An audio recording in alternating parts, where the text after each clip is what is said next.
Започна страдалната недела, зошто Светото писмо ја карактеризира како страдална и зошто секој нејзин ден се нарекува велики. Ете, ова е последната недела од великденските пости и еве полека се исполнува времето за Христовите страданија.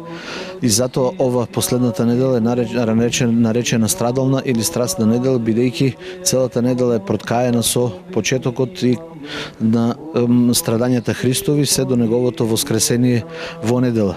Имено велики се нарекуваат бидејќи толку се големи маќите и страданијата што Христос ги прими заради нас луѓето за да не соедини со Бога и затоа им е дадено името велики. Од понеделник, вторник до среда утренските служби се вообичаени, додека вечерните служби се чита последување на женихот или на младоженецот. Тоа е тие служби се во кои служби се еве навестува страданието, мачењето на Христа и неговото распнување и воскреснување. Во среда сабајле ќе се служи литургија на претходно осветените дарови на кој ќе чиноначалствува митрополитот Брегалнички господин Иларион. И ете ги повикуваме сите наши браќи и сестри да земат активно учество во овие великопостни служби, овие страдални служби. Они што се подготвиле да се за Евхаристија да се причестат, но сепак апелирам и уште од денес да ги засилиме молитвите, да ги засилиме добрите дела, да го удвоиме нашето бдение пред престолот Божи во нашите срца, да ја развиваме уште повеќе љубовта кон Христа и кон нашите блиски.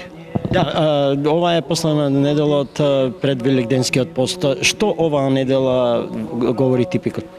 Типикот за храна говори од понеделник до среда е без масло, Велики четврток е со масло, додека Велики петок и Велика сабота, значи ќе кажеме по некои правила, дури на Велики петок некои луѓе и не вкусуваат ништо, не јадат ништо, а Велика сабота е единствената сабота во годината која е без масло. Сите оние други саботи во годината, било кој пост да е, се разрешени со масло.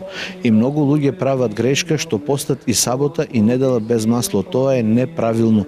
И е кажано со 69-то апостолско правило дека тие луѓе дури и не треба да им се даде причест. Толку е строго што ете така заповедал типикот и апелирам до сите наши верници кои постат го практикуваат постот да знаат дека единствена сабота во годината е Велика сабота која е без масло. Пак ќе повторам, значи сите други саботи за недела не правиме муабет, сите други саботи се со масло. Да, и само на крајот, според Светото писмо, со што е значаен овој понеделник од оваа страдална седмица? Во понеделник Светата црква се спомнува за праведниот Јосиф, тој е последниот син на патриархот Јаков роден од Рахила, кога браќата го продале во Египет. Но со Божја промисла тој во Египет се прославил и станал многу голем човек и дошло време кога завладеел голем глад во Израилот, па луѓето отишле во Египет да бараат жито.